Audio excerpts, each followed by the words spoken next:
Dice Ortega y Gasset, todo lo que somos positivamente lo somos gracias a alguna limitación.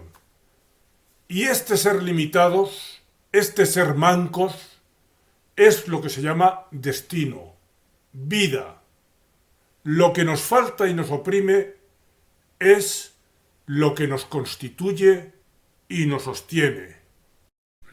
Este es un canal dedicado a la divulgación de la filosofía y sus alrededores, especialmente la filosofía de Ortega y Gasset, el pensador en lengua española más importante de todos los tiempos.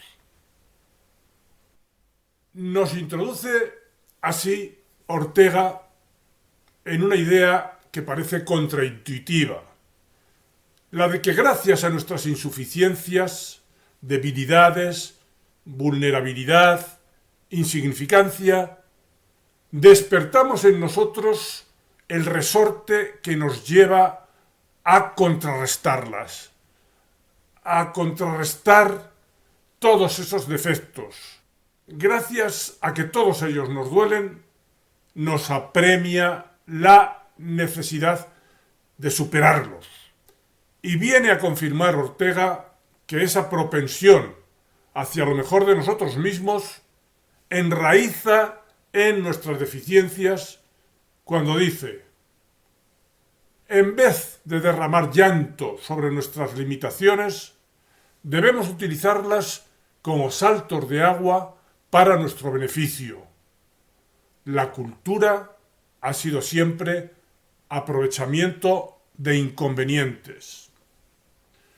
Coincide Ortega en esta idea con la de Alfred Adler, un psicólogo vienés procedente de aquella gran hornada en la que salieron también Sigmund Freud, Carl Gustav Jung y otros muchos. Decía Adler: todos estamos anhelando alcanzar un objetivo en el futuro mediante cuyos logros nos sentiremos fuertes, superiores y completos.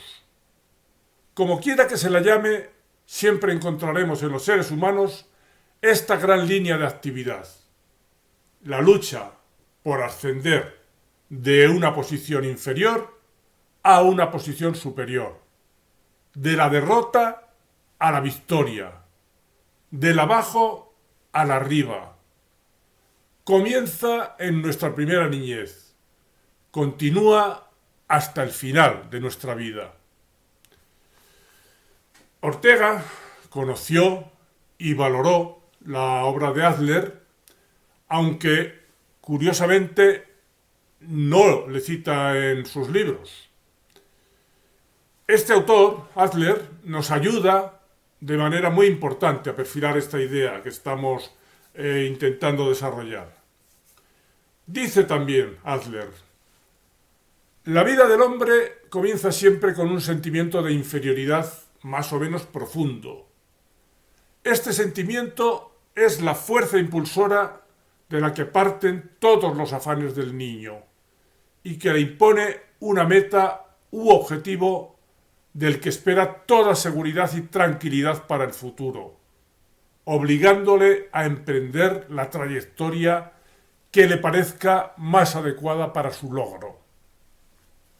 De lo que se trataría, en suma, es de aprovechar aquello que nos hace sufrir por nuestras insuficiencias, por nuestros defectos, para convertir esos sufrimientos en plataformas o saltos de agua, que decía Ortega, para así elevarse por encima de ellos. Todo esto nos permitiría entender esta curiosa y también contraintuitiva idea de Carl Gustav Jung, otro de los psicólogos a los que antes nos referíamos, y que decía: cuando se ayuda a un hombre a librarse de sus complejos, se le está privando de su fuente de ayuda más valiosa. Solo puede ayudársele a percibirlos suficientemente y a hacer que surja en él un conflicto consciente. De este modo, el complejo se convierte en foco de vida. Es decir, que si nos abandonara del todo nuestro inicial complejo de inferioridad, nos abandonaran los defectos con los que para empezar todos venimos al mundo, estaríamos prescindiendo del inagotable combustible que esos defectos suponen en la medida que nos hacen luchar contra ellos, tratando de alcanzar así ese estrato de superioridad y solvencia suficientes a que aquellos defectos nos empujan. Idea que viene a complementarse con esta otra, del mismo Jung, que enfatiza en la necesidad de tomar contacto consciente con esa zona oscura del alma en la que habitan esos complejos y todas esas partes de nosotros que no quisiéramos reconocer. Dice Jung, no es asombroso que la exhumación de nuestra alma sea en primer lugar una especie de proyecto de alcantarillado. Así, nuestra psicología, el conocimiento de nuestra alma, comienza en todos sus aspectos por el extremo más repugnante, por todo lo que no queremos ver. Y un poco más adelante, sigue diciendo Jung, a propósito de quien se decida a adentrarse en estos parajes oscuros del alma, dice, inicialmente no vemos más que el descenso hacia lo oscuro y lo feo, pero quien no soporte esta visión tampoco creará nunca lo luminoso y lo bello. La luz siempre ha nacido únicamente de la noche, y nunca hubo un sol que se detuviera en el firmamento porque una nostalgia humana amedrentada se aferrase a él. Idea esta que cuenta con una larga tradición. Ya Lao Tse, en el Tao Te Ching, en el siglo VI o V antes de Cristo, decía: la auténtica bondad es como agua, va directa a los bajos lugares repugnantes y encuentra su camino.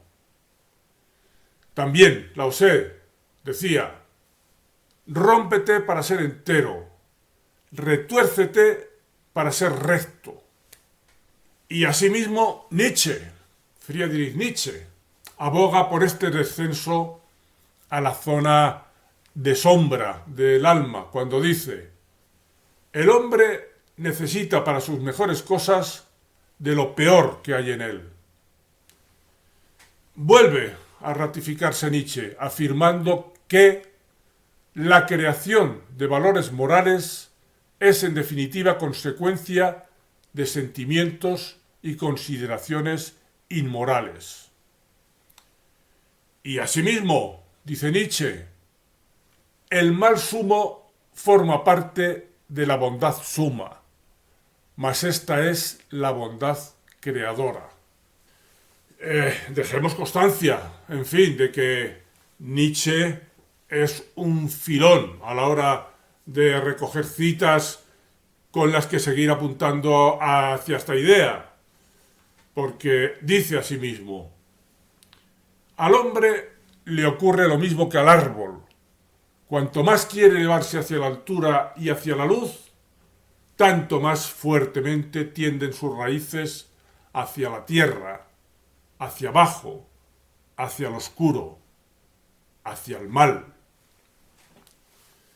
En fin, todos estos precedentes argumentales nos permiten ya entender también de paso a León Felipe cuando versificaba, diciendo aquello de «y se gana la luz desde el infierno». Asumamos, pues, aquel chocante titular que escogimos para este vídeo. Hemos de estar agradecidos a nuestros defectos, a nuestros vicios, a nuestras partes más oscuras, porque es gracias a ellos por lo que sacamos de nosotros la energía necesaria con la que contrarrestarlos, con la que superarlos, de la cual no dispondríamos si todo ello no nos angustiase y azuzase, por consiguiente, para intentar sobreponernos a esos nuestros defectos, para sobreponernos, en suma, al mal. Hasta aquí este vídeo dedicado a la parte buena que tienen nuestros defectos. Y nada más, hasta otro vídeo, amigos.